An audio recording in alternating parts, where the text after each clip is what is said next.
아멘. 오늘도 이렇게 수요 예배에 현장으로 또 온라인으로 함께하신 여러분들을 환영하고, 또 오늘 이 시간에 주기도문 강해를 통해서 내 내면을 돌아보고 하나님께 더 가까이 다가가는 여러분들이 되시기를 바랍니다.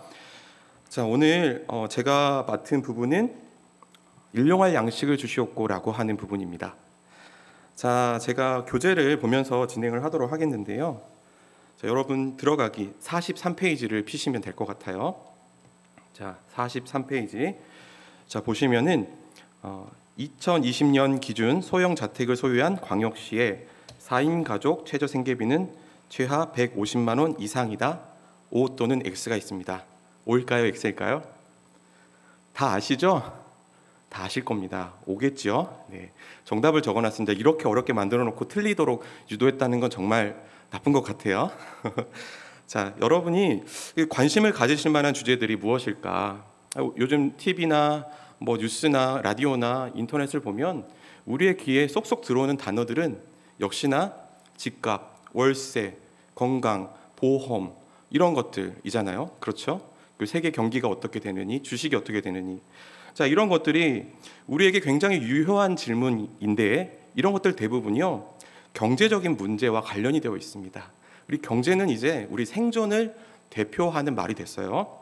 자, 그래서 최저 생계비가 무엇이냐라고 지금 잠깐 이렇게 언급을 했죠. 제가 설명을 드리지 않아도 다 아시죠?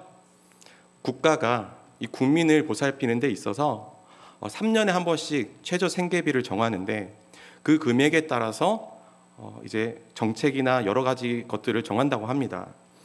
그러니까 이제 나라가 아무리 부유해도 어떤 사람들은 경제 문제 때문에 허덕이면서 생명의 위협을 겪거든요. 그런 사람들을 돌보기 위해서 최저 생계비를 정하고 거기에 맞춰서 정책을 펴는 거죠. 자, 그뿐만 아니라 이제 밑에 보시죠.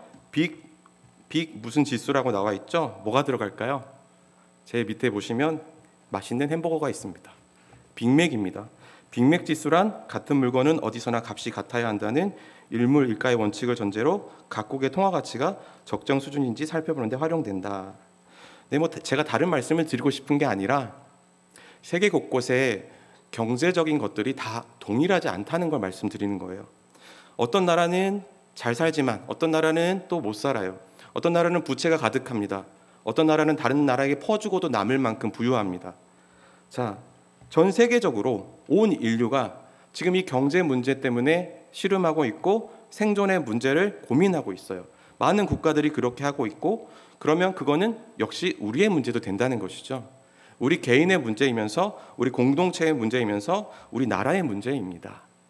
결론은 우리가 모두 다 이 생존의 문제, 무엇의 문제일까요? 자, 마지막 읽어볼까요? 생존을 위하여 필요한 사람의 먹을 거리를 무엇이라고 할까요? 양식이라고 합니다.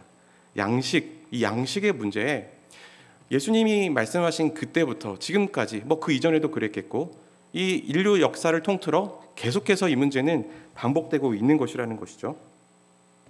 자, 그런데요. 자, 제가 한 가지 질문을 드리고 싶어요. 세계 경제는 우리가 다룰 문제가 아니지 않습니까, 목사님? 그런데 우리가 왜 이런 문제를 보고 있나요? 왜 우리가 이 땅의 것들을 이렇게 관심을 기울이고 우리가 어떻게 살아야 되는가, 어떻게 안전을 보장해야 되는가를 보고 있을까요? 왜 그럴까요? 첫 번째로는 우리 기도 순서가 이제 그게 나왔고요. 그리고 두 번째로는 우리 역시 이 땅의 글로벌, 전 세계 모든 국민의 한 명으로서 사실 경제 문제를 피할 수 없고 그 안에서 받는 그 생존의 어려움이 있기 때문에 그렇습니다. 자, 그럼 첫 번째로, 자, 주기도문의 순서에 따르면 오늘 간구는요. 자, 이거를 첫 번째부터 세 번째 간구가 있었어요. 무엇이었죠? 예? 이름이 거룩히 여김을 받으시오며 나라가 임하시오며 뜻이 하늘에서 이루어진 것 같이 땅에서도 이루어지이다. 자, 이게 세 가지죠. 그 다음에 나오는 간구가 오늘 무엇이죠? 일용할 양식을 주시옵고입니다. 자, 이어서 이제 두 개가 더 나오게 됩니다. 그런데 오늘은 우리에게 대한 간구의 첫 번째 시간, 일용할 양식을 주라는 간구를 하고 있어요. 자, 그러니까 순서상으로도 우리가 이것을 맞이할 수밖에 없고요. 우리는 이 문제에 대해서 고민하지 않을 수가 없어요. 얼마 전에 뉴스에 장식했던 아주 충격적인 그런 남미의 한 국가의 실상이 보도가 됐죠. 국민들이 물론 소수이겠지만 최저 임금을 받는 거의 무임금자, 그러니까 빈곤계층으로 분류되시는 분들이 쓰레기통에 있는 소뼈, 돼지뼈를 들고 나와서 시위했던 거 기억나시나요?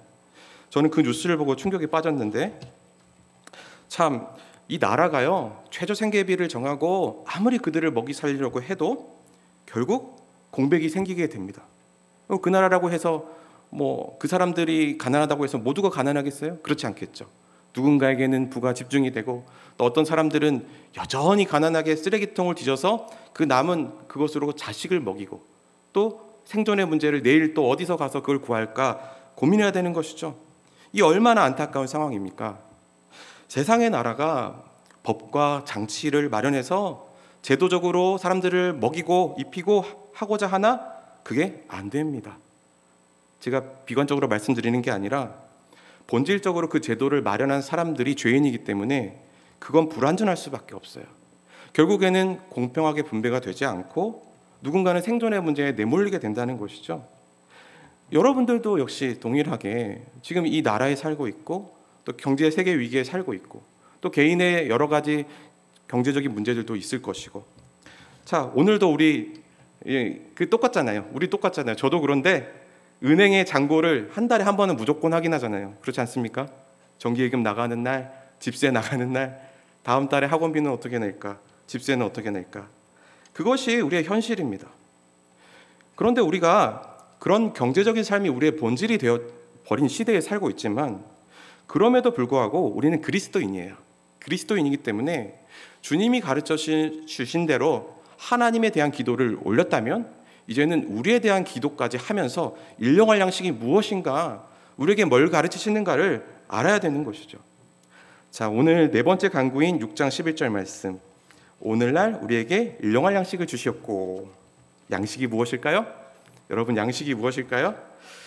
양식은 우리가 땅에서 나가지고 결실을 맺은 것을 양식이라고 하죠. 자, 씨를 뿌려서 그게 성장을 해서 열매를 맺은 것을 결실을 양식이라고 합니다. 여기 많은 분들이 텃밭을 가꾸시죠. 텃밭 가꾸시는 분 살짝 손을 들어 표해 주시면 감사하겠습니다. 네, 저밖에 없군요. 자, 모두가 텃밭을 가꾸실 거예요. 그런데 길러보시면 봄, 여름, 가을, 겨울 빼고는 계속해서 그 농사꾼이 수고를 더하지 않으면 어떻게 돼요? 작물이 자라나지 않죠. 여름에는 땡볕에서 물을 줘야 되고, 그 벌레가 가득하면 벌레도 잡아줘야 되고, 또 가을 지나고 겨울 되면 어떻게 해야 됩니까? 그 땅의 지력이 다 쇠하니까 거름을 줘서 땅을 좋게 해야지 다음 농사를 또 준비할 수가 있죠. 결국 이 농사를 지어서 이 결실을 맺게 되고, 그것이 우리의 양식이 되는데요. 자, 이것이 지금 어떻게 해서 우리의 결실로 다가오는지를 한번 말씀해 보세요. 이게 어떻게 해서 우리의 결실이 되는 것입니까? 수고한 대로 정직하게 노동을 했더니 그게 우리 결실이 되는 거예요. 농사는 정직하다라는 말이 있죠. 그렇죠?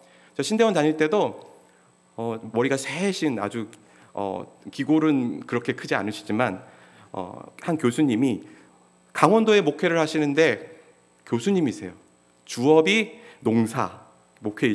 농사이시죠. 부업이 교수세요. 1톤 트럭을 운전하시고 그 학교를 와서 잠깐 수업을 하고 얼른 농사 지으러 밭으로 가시는 분이십니다. 참 제가 농담인데요. 성경 많이 읽으면 농사꾼이 되는구나.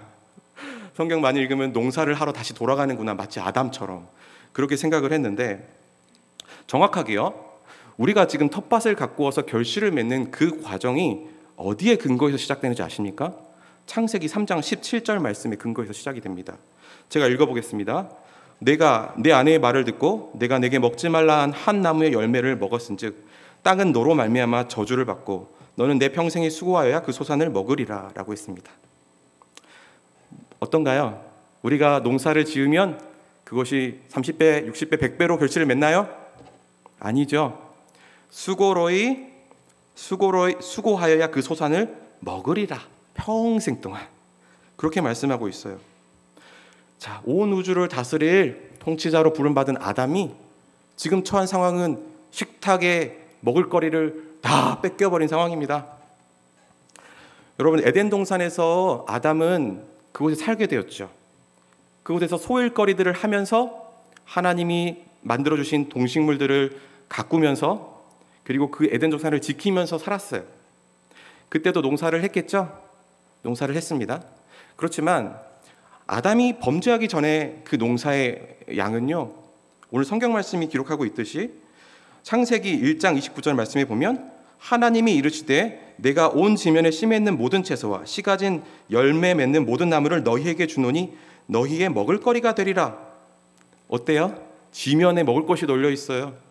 가서 잠깐 밭에 곡괭이질 몇 번만 해도 식탁에는 늘 먹을거리가 풍성하게 있었다는 것이죠. 씨 맺는 채소와 씨 가진 열매 맺는 나무가 가득 있었고, 창세기 2장 9절에서도 동산 가운데 생명나무와 선악을 알게 하는 나무도 있지만 또 하나님의 그 땅에는 보기에 아름답고 먹기 좋은 나무가 가득 있었다고 했습니다. 어때요? 이 최초의 인류는, 아담은 양식에 대해서 걱정이 없었다고요. 자, 텃밭을 키우시는 분들 아담이 부럽지 않습니까? 나는 이렇게 수고해서 겨우겨우 고구마 몇 줄기 따내는데, 아담은 늘 풍족하게 식탁을 누리며 하나님과 교제하고 하나님과 예배하고 영화롭게 했어요. 그것이 아담의 삶이었습니다. 그런데 아담이 범죄한 이후로 아담의 그 일들은요, 이제는 노동이 되었습니다. 일과 노동의 차이점을 아십니까? 노동은 수고하고 땀 흘리고 죽을 똥 말똥해야 얻을 수 있는 값을 지불하고 받는 것을 노동이라고 그러죠. 이제는 창세기 3장 17절의 말씀대로 성취가 되어서 수고하여야만 땀 흘려야만 양식을 얻을 수 있게 된 거예요. 여러분, 이것이 하나님의 법이고 이러한 방식대로 우리의 모든 경제 생활이 영이 되어야 된다는 것이 오늘 말씀이 가르치고 있는 바입니다.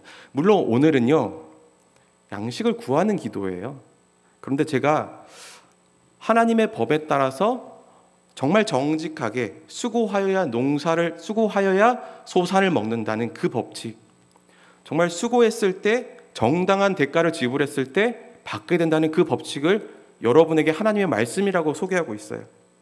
이것은 사실 하나님의 나라를 이루어가는 기도의 한 부분입니다. 사실 일용할 양식을 달라는 기도는 아니에요. 그런데 우리에게 이 하나님의 나라를 이루어달라는 이 기도가 얼마나 필요한지 몰라요. 얼마나 필요한지 몰라요.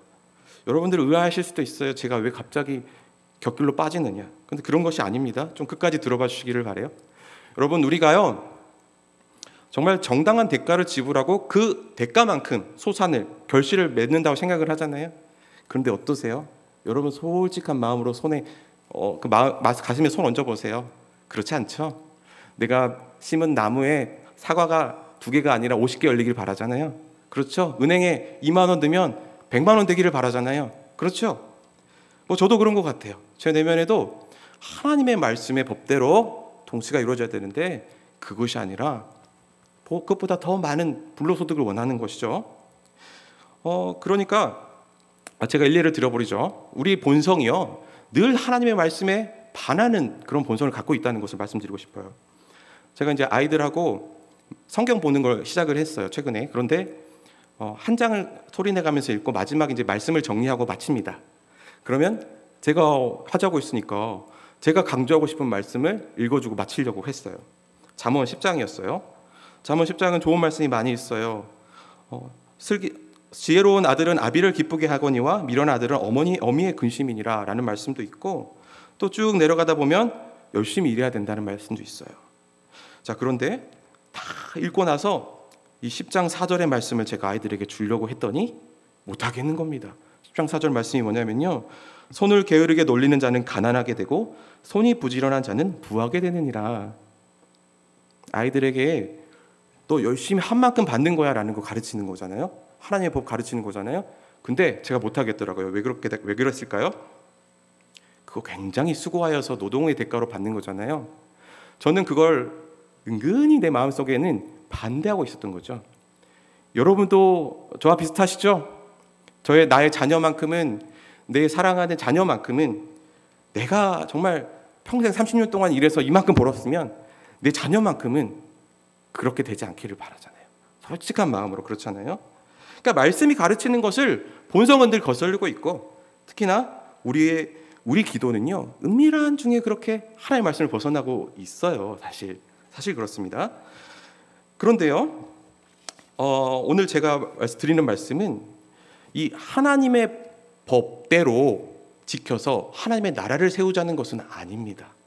사실 이제부터 말씀 잘 들으시면 돼요. 지금까지 안 들으셔도 괜찮습니다. 사실 이 하나님의 나라를 세우겠다라고 하는 이 기도, 하나님, 우리 나라가 정말 모두가 공정하게 경쟁하게 하고 정말 일한 만큼 대우를 받을 수 있고 소산을 받을 수 있는 그런 공의로운 나라가 되게 해주십시오 라고 하는 이 하나님의 나라를 위한 기도는요, 결국에는 어디로 가는지 아십니까? 그 나라의 자녀의 안위로 가게 된다는 것을 말씀드리기 위해서 제가 일부러 하나님의 나라를 구하는 기도를 먼저 말씀을 드린 거예요. 자, 생각해 보세요. 하나님의 자녀들이 정말 이 땅 가운데에서 하나님의 나라가 이루어지기 위해서 기도를 했어요. 이 나라가 공의로운 나라가 되게 해달라고 기도했어요. 그런데 정작 그의 삶은 내일 먹을 빵이 없고 내일 잠잘 공간이 없어서 울고 있다면 그를 통해서 하나님의 나라가 확장되고 이루어질 수 있을까요? 그렇지 않겠죠. 하나님께서는 그의 나라를 이루시기 위해서라도 그를 돌보시고 먹이시고 하시는 것입니다. 그러니까요, 이 순서가 굉장히 중요합니다.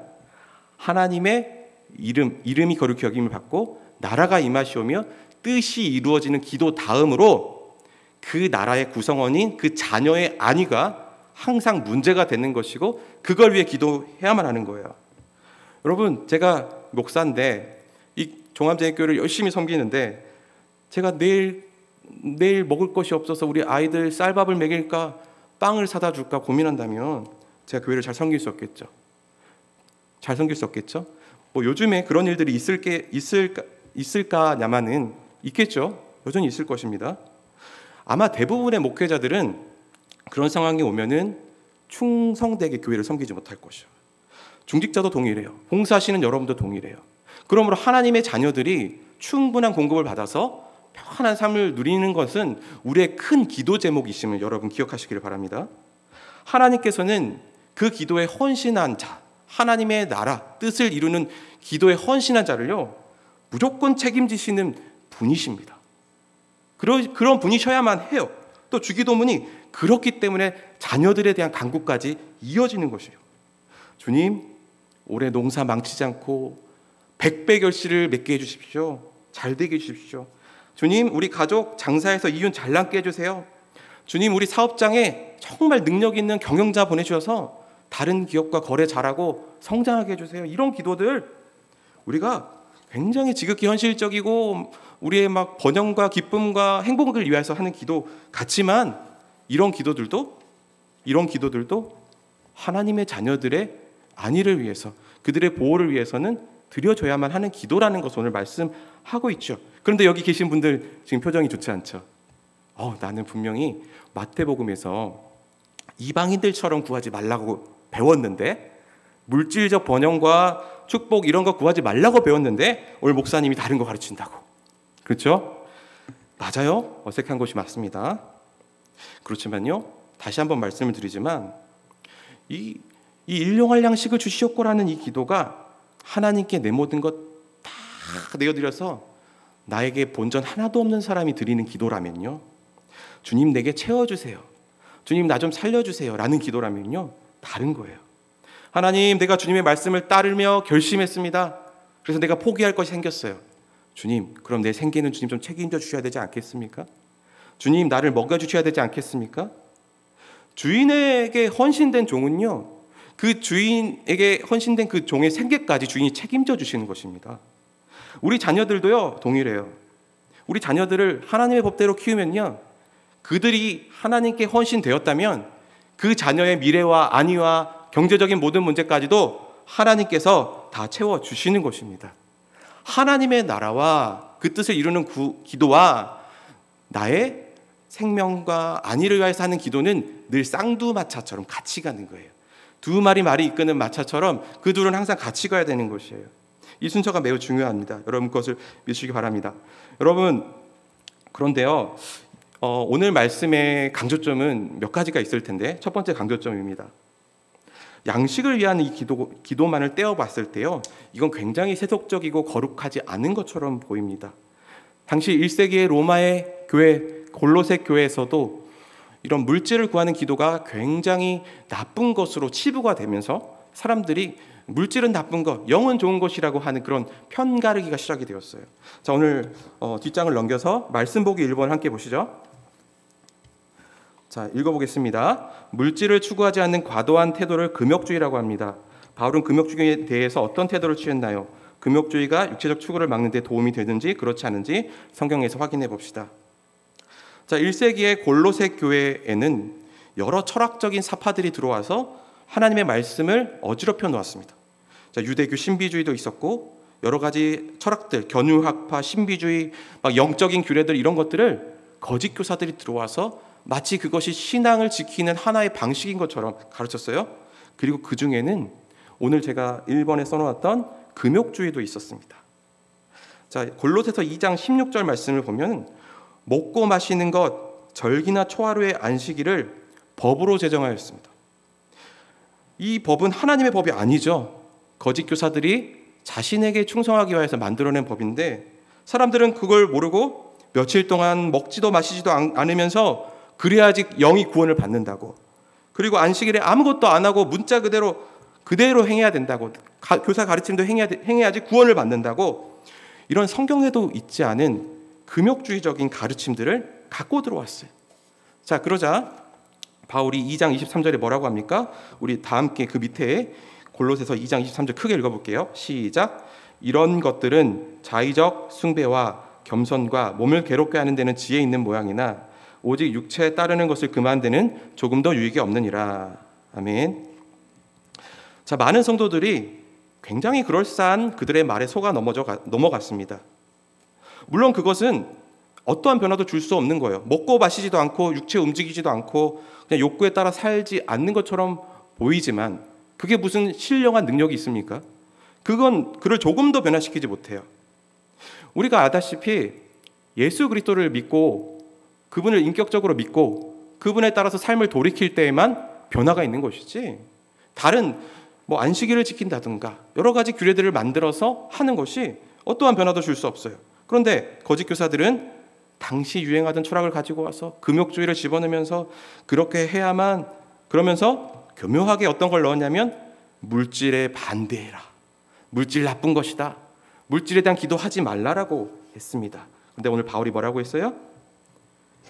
그러한 것들은 지혜로운 것처럼 보이지만 오직 육체를 따르는 것을 금한 데는 조금도 유익이 없느니라. 그들이 죄를 짓지 않게 하는데 조금의 유익도 없다라고 하는 것이죠. 여러분, 우리 기독교는 육체와 더불어서 영혼도, 또 영혼과 더불어서 육체도 모두 하나님의 선한 창조물로 지어졌음을 인정하는 종교이길 믿으시기 바랍니다. 하나님께서는 육체를 지으시고 또 영혼을, 하나님의 영을 닮아 지으시고 하나님의 형상을 닮은 영혼을 지으셔서 그 육체 가운데 영혼을 담아 놓으셨어요. 그러니 영혼이 얼마나 거룩한 거예요. 하나님의 형상을 닮은 그릇이라. 그 육체를 선한 것으로, 하나님의 형상을 담은 그릇으로 정말 조화롭게 하나님을 섬기는 것으로 이해해야 하는데 그들은 어떻게 하였습니까? 육체는 나쁜 것, 영은 선한 것, 이 둘은 분리될 수 있다. 그렇지 않습니다. 우리의 영혼과 우리의 몸은 늘 한 인격체로 살아요. 여러분 생각해 보세요. 여러분의 육체가 한편에서는 사탄의 말을 듣고 한편에서는 천사의 말을 듣는 그런 이중적인 존재로 나뉘어져 있다면요, 저는 대화를 할 수 없습니다. 그건 사람이 아니기 때문이에요. 하나님이 만드신 영혼과 육체는 완전히 연합되어서 하나의 인격체로 있고요, 결코 육체와 영혼으로 둘이 분리되어져 있지 않습니다. 물론 우리 인간은 타락하였기 때문에 죽을 때에 이제 죄를 범죄한 결과 육체에서 영혼이 분리되어지죠. 그것이 우리가 죄의 결과 받은 형벌이라서 분리가 되는 것이지, 살아있는 동안에는 이 골로새 교회를 가르쳤던 거짓 교사들의 말처럼 그들이 분리되어서 하나는 육체에 따르고 하나는 육체의 욕심에 따라서 죄를 짓고 하나는 선하고 그런 것이 결코 아니라는 것이죠. 여러분 이것을 잘 붙잡고 가시기를 바라요. 세상의 모든 많은 이단들이요, 사실 영이냐 육체냐 혼이냐 가지고 많은 장난질을 하고 있어요. 그런데요, 그런 이단뿐만 아니라 우리의 내면에서도 사실 그런 것을 나누는 경우가 가끔씩 있어요. 우리도 우리 기도 습관 가운데 주님께 거룩해지고 싶어서 금욕적인 생각들을 너무나도 하다 보면, 극단적인 금욕주의를 하다 보면요, 어떻게 되냐면 고행으로 갑니다. 고행주의가 돼요. 여러분 고행 아시죠? 굴 속에 들어가서 나오지도 않는 것, 세상과 작별하는 것, 그것이 고행이죠. 몸을 괴롭히면서 육체의 모든 욕망이 다 죄라고 해요. 그 육체는 평생 주님의 선한 창조로서 영광을 드러내지 못합니다. 그런데 우리 기독교는 육체를 그렇게 바라보지 않아요. 그러므로 극단적인 금욕주의도 잘못된 것입니다. 그렇지만 또 쾌락주의도 잘못되었어요. 절제하지 않고 욕망을 모두 다 실현하는 것, 여러분 먹을 거 좋아하시죠? 제가 지금 이걸 잠갔는데 풀어주려고 합니다. 자, 저도 먹을 것을 절제해야 되겠죠. 절제하지 않은 욕망은요, 결국 쾌락과 방탕과 환락으로 가게 되어 있어요. 그러한 삶 또한 하나님 주신 육체를, 선한 창조를 파괴하는 것이 돼요. 그래서 결국 우리가 물질에 대한 기도를 할 때 필요한 것은 절제된 삶을 살되, 주님, 물질이 부족할 때는 책임져 주십시오라고 주님 앞에 그 물질도 채워달라고 기도하는 것이 필요합니다. 그것이 건강이 될 수도 있어요. 또는 재산이 될 수도 있어요. 여러 가지의 것들을 주님 앞에 구해야 되는 것이죠. 여러분 요즘에 시중에 많은 책들이 있고 또 TV에도 많은 광고가 나오지만, 참 자녀들에게 지금은 이제 부동산과 주식과 그리고 경제 개념 가르쳐야 된다고 많이 선전을 합니다. 맞아요. 이 자녀들이 돈을 모르면 미래가 없는 세상이 맞습니다. 맞아요. 돈을 가지고 있지 않다면 누가 돈을 줬을 때 돈을 다루는 법이라도 알아야지 돈이 생기는 거예요. 그거는 맞아요. 일반 상식에서도, 일반 은총에서도 돈을 잘 다루면 돈을 벌 수 있어요. 어느 누가 내 자식이 돈 못 벌어서 고통받는 것 원합니까? 그렇지 않잖아요. 그런데 제가 아까 말씀드렸듯이 우리 그리스도인들은 하나님께 구하는 기도의 순서가 중요한 자들이에요. 하나님의 뜻을 먼저 구하고 하나님의 법대로 살기로 한 다음에 하나님 나에게 필요한 것을 주시옵소서라고 구해야 되는 게 맞는 거예요. 주기도문에서 가르친 그 순서대로 갈 때에 우리가 잘못 보면 마치 그가 자신의 욕망을 위해서 기도하고 있는 것 같아도 그는 그것을 통하여 하나님 나라를 이룰 기도를 하는 것이거든요. 그렇기 때문에 하나님이 그 기도를 들어주시겠죠. 자, 이어서 말씀 보기 2번을 보도록 하겠습니다. 자, 읽어보겠습니다. 물질 자체는 나쁜 것이 아닙니다. 그러나 물질에 대한 관심은 상황이 다릅니다. 물질 추구에 대한 성경 구절을 찾아서 확인해 봅시다. 자, 오늘 말씀 보면요, 6장 24절 말씀 한번 큰 목소리로 읽어볼게요. 한 사람이 두 주인을 섬기지 못할 것이니 혹 이를 미워하고 저를 사랑하거나 혹 이를 중히 여기고 저를 경히 여김이라. 너희가 하나님과 재물을 겸하여 섬기지 못하느니라. 아멘. 자, 오늘 말씀에서 우리는 몇 명의 주인을 섬길 수 있다고 말하나요? 오늘 말씀에서 몇 명의 주인을 섬길 수 있다고 말하나요? 두 주인을 섬기지 못한다. 오직 한 명의 주인만 섬길 수 있다라고 합니다. 오늘 일용할 양식을 주시옵고는요, 결국 물질이냐 하나님이냐 두 개를 놓고 이렇게 저울질하는 사람, 두 주인을 다 섬길 수 있다고 하는 사람은 결국에는 하나의 주인, 물질이라는 주인에 빠질 수밖에 없다는 것을 경고하고 있어요. 물질주의가 이렇게 무서운 것이죠. 물질을 한번 소유하게 돼서 그 만족함을 느끼게 되면 계속해서 거기다 시간과 노력을 쏟게 되어져 있죠. 그래서 오늘 말씀에서 특별히 하나님의 자녀들에게 일용할 양식을 구하라고 6장 11절에 말했잖아요. 근데 뒷부분에 가니까 다시 물질을 주의하라라고 했습니다. 물질을 분명 앞에서 구하라고 했는데 뒤에서는 그 물질을 구할 때도 주의해야 한다라고 말씀하고 있어요. 결국 물질 구하는 일에서 또 실패한다면요, 그는 자신이 하나님의 자녀로서 하나님의 뜻을 이루는 기도를 할지라도 결국 하나님을 벗어나게 될 수밖에 없다는 말이죠. 자, 마지막으로 우리 출애굽 백성들의 이야기를 하고 마치겠습니다. 여러분 잘 아실 거예요. 광야 생활 그리고 만나를 내려주신 그 사건. 하나님께서는 이스라엘 백성들을 출애굽시키셨습니다. 광야에 살게 하셨습니다. 그 광야가 최종 목적지가 아니라 가나안 땅이 최종 목적지였죠. 이제 그 땅에 들어가기만 하면 되는 것이었어요. 그들이 광야에서 하나님이 주시는 만나 메추라기를 맛보았고 하늘로부터 내려오는 양식도 보았습니다. 아마도 만나 메추라기가 내렸을 때 그 먹는 동안에는 음식 걱정을 하지 않았을 것입니다. 매일매일 내려왔을 때 음식 걱정을 안 했겠죠. 그런데 그것도 반복이 되다 보면 점점 하나님을 잊게 되는 것 같아요. 그들이 이제 가데스 바네아라고 하는 곳에 이르렀을 때 이제 가나안을 코앞에 두고 이제 들어가기만 하면 되는 상황이었어요.